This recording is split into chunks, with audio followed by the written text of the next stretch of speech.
আসসালামু আলাইকুম সবাইকে, আশা করছি সবাই অনেক ভালো আছেন। আজকে আমরা কথা বলবো আরো কিছু বেসিক টার্মিনোলজি নিয়ে। একদম শুরুতে আমরা আজকে জানবো স্ট্রাকচারাল ইঞ্জিনিয়ারিংটা কি, স্ট্রাকচারাল ইঞ্জিনিয়ার কি এবং স্ট্রাকচারাল ইঞ্জিনিয়ারিং কাজের সাথে কারা যুক্ত আছেন এবং তাদের সাথে আমাদের আসলে কি সম্পর্ক সেটা নিয়ে আলোচনা করব। তো শুরুতেই জানা যাক স্ট্রাকচারাল ইঞ্জিনিয়ারিং বিষয়টা কি। স্ট্রাকচারাল ইঞ্জিনিয়ারিং বিষয়টা বুঝতে গেলে আমরা প্রথমে বুঝতে হবে স্ট্রাকচার আসলে কি এবং স্ট্রাকচারের প্রয়োজনীয়তাটা কি। স্ট্রাকচারটা যদি ডেইলি কনটেক্সটে আমরা চিন্তা করি যে স্ট্রাকচার আমাদের সাথে কিভাবে রিলেট করে বা কেন দরকার হয়, প্রথমেই জানতে হবে এটা নিডটা আসলে কোথায়। আমরা দেখি যে একটা সময় ছিল মানুষ গ্রামের দিকে অনেক বেশি বসবাস করতো বা শহরগামী ছিল কম, কিন্তু যত দিন যাচ্ছে তত দেখা যাচ্ছে মানুষ শহরের দিকে অনেক বেশি আসতেছে। অনেক দেখবেন পুরাতন বিল্ডিং ভেঙে আবার নতুন করে করা হচ্ছে, আবার নতুন বিল্ডিং করা হচ্ছে। মানুষ অনেক খরচ থাকা সত্ত্বেও, অনেক ব্যয়বহুল হওয়া সত্ত্বেও শপিং একবারে শপিং সেন্টারের কাছে থাকতে চায়, সিটি সেন্টারের কাছে থাকতে চায়। এর সব কিছুর কারণে এখন অনেক স্ট্রাকচারাল রিকোয়ারমেন্টস অনেক বেড়ে গিয়েছে, অনেক বিল্ডিং রিকোয়ারমেন্টস বেড়ে গিয়েছে এবং এই বিল্ডিংগুলো তৈরি করতে গেলে একটা প্রপার কাঠামো দরকার হয়। এটা হচ্ছে যদি আমরা ডেইলি কন্টেক্সটে চিন্তা করি। এখন আমরা বলবো যে স্ট্রাকচারটা আসলে কি। আপনি যদি সিম্পলি চিন্তা করেন একটা হিউম্যান বডির কথা, একটা হিউম্যান বডিতে প্রায় 206টার মতো বোন থাকে। এই বোনগুলোর যদি কোনো একটা একটু ফ্র্যাকচার হয়, একটু ডিফর্ম হয়, একটু ভেঙে যায়, একটু ক্র্যাক হয়, তাহলে কিন্তু বডিটা ফেল করে, রাইট? তো আমরা কিন্তু সবসময় একটা কথা বলি যেটা বডি স্ট্রাকচার। তো তার মানে বুঝতে হবে যে এই বডিতে যেই বোনগুলো আছে, এই বোনগুলোর যে কোনো একটা যেন ফেল না করে এমনভাবে আমাদেরকে থাকতে হবে, এমনভাবে আমাদের স্ট্রাকচারটা বিল্ড করতে হবে।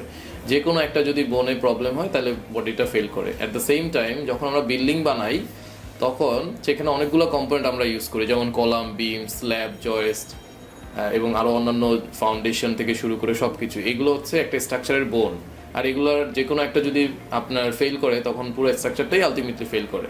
সো স্ট্রাকচার এমন কিছু যেটা হচ্ছে তাকে যেই মেম্বারগুলো দ্বারা, তাকে যেই কম্পোনেন্টগুলো দ্বারা তৈরি করা হবে, যেগুলোকে আমরা কলাম, বিম, স্ল্যাব বলি, এগুলোর কোনোটাই এগুলো যেন কোনো ধরনের লোডেও যেন ফেল না করে।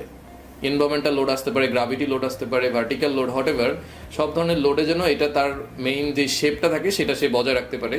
তখন আমরা একটা কিছুকে তখন একটা স্ট্রাকচার হিসেবে বলতে পারি। সো এখন আমরা জানতে পারি যে স্ট্রাকচারাল ইঞ্জিনিয়ার কাকে বলা হয় বা ইঞ্জিনিয়ার বিষয়টা কি।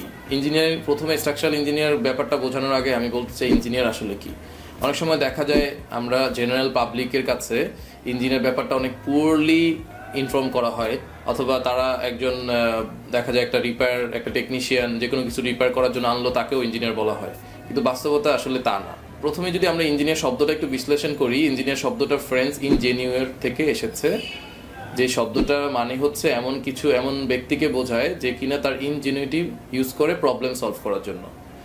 একজন ইঞ্জিনিয়ার এমন একজন কি বলা হবে যে তার ইনজেনিউটিটা ইউজ করে প্রবলেম সলভ করার জন্য। তারপর আমরা বুঝতেই পারছি ইঞ্জিনিয়ার মানে হচ্ছে প্রবলেম সলভার। প্রবলেম সলভার অনেকেই হতে পারে লাইফে, আমাদের ডেইলি লাইফে অনেক প্রবলেম আছে। যেমন ধরেন আমরা গাড়ি কিনি আমাদের যাতায়াত প্রবলেমের জন্য সলভ করতে, আমরা একটা বাইসাইকেল কিনি যাতে আমরা জ্যামের মধ্যে দিয়েও যেতে পারি, আমরা রেস্টুরেন্টে খেতে যাই তাও দেখা যায় আমাদের খাবারের সমস্যাটা ক্ষুধা নিবারণের জন্য। এরকম হাজারো সমস্যার সমাধান কিন্তু আমরা প্রতিনিয়ত করি। তাই বলে এটা এমন কিছু না যে আমরা প্রত্যেকেই engineer. Basically engineer one kind of problem solver, যারা কিনা একটা বিল্ডিং ডিজাইন করার ক্ষেত্রে বিল্ডিংয়ের স্ট্রেংথ, স্ট্যাবিলিটি, কস্ট এবং সার্ভিসিবিলিটি মেনটেন করে দেখতে হয় যে পুরো বিল্ডিংটা এগুলোর ক্ষেত্রে পর্যাপ্ত কিনা। তখনই সে এগুলো এনশিওর করে যখন সে বিল্ডিংটা ডিজাইন করে, সে তার এই বিল্ডিংয়ের স্ট্রাকচারালটা সলভ করে, তখন তাকে একজন প্রবলেম সলভার বলা হয়। সো একজন স্ট্রাকচারাল ইঞ্জিনিয়ার কি সেটা আই থিঙ্ক আপনারা বুঝতে পারছেন। এবার জেনে নেওয়া যাক স্ট্রাকচারাল ইঞ্জিনিয়ারিং এই ফিল্ডের সাথে আর কি কি যুক্ত আছেন। স্ট্রাকচারাল ইঞ্জিনিয়ার হচ্ছে একজন টিম মেম্বার। আমাদেরকে অনেকগুলা টিমের মেম্বারের সাথে কাজ করতে হয়, যেমন ধরুন architect, surveyor, estimator, contractor, site engineer. দের আর লট অফ আদার্স প্রফেশনাল যারা স্ট্রাকচারাল ইঞ্জিনিয়ারের সাথে বা আমরা একসাথে কাজ করি, একটা টিমের আমরা একটা মেম্বার হতে পারি। বাট সবচেয়ে বেশি কোলাবোরেশন যার সাথে দরকার হয়, যেই প্রফেশনটা, সেটা হচ্ছে একজন আর্কিটেক্টের সাথে। সো জেনে নেওয়া যাক আর্কিটেক্ট এবং স্ট্রাকচারাল ইঞ্জিনিয়ারের মধ্যে ডিফারেন্সটা আসলে কোন জায়গায়। একজন আর্কিটেক্ট প্রথমে ক্লায়েন্ট যখন একটা বিল্ডিং করতে চায়, ক্লায়েন্ট হচ্ছে যে কিনা বিল্ডিংয়ের বা জমির ওনার, যিনি কাজটা করাতে চান, তার রিকোয়ারমেন্টসটা একজন আর্কিটেক্ট নেয় এবং আর্কিটেক্ট নিয়ে পুরো কাজটা সে প্ল্যানিং করে, এমনভাবে প্ল্যানিং করে যাতে করে ক্লায়েন্টের রিকোয়ারমেন্টটাও ফুলফিল হয়, এনভায়রনমেন্টাল কোয়ালিটিটাও ঠিক থাকে, নয়েজ, তারপর হচ্ছে আপনার ইনসুলেশন, তারপর এয়ার, আপনার লাইটিং এবং ওভারঅল একটা বিল্ডিংয়ে থাকতে যেন অনেক স্বাচ্ছন্দ্য ফিল করে মানুষ, অনেক কমফোর্ট ফিল করে, এবং বিল্ডিংটা দেখতে কেমন হবে এই পুরো জিনিসটা একজন আর্কিটেক্ট তুলে ধরেন এবং ওইভাবে তার ডিজাইনটা তৈরি হয়। ওই ডিজাইনটা তৈরি হওয়ার পরে দরকার হয় হচ্ছে বিল্ডিংটা কীভাবে দাঁড়িয়ে থাকবে, ভার্টিক্যালি কীভাবে দাঁড়িয়ে থাকবে বাস্তবে, সেটা করার জন্য আসতে হয় একজন স্ট্রাকচারাল ইঞ্জিনিয়ারের কাছে।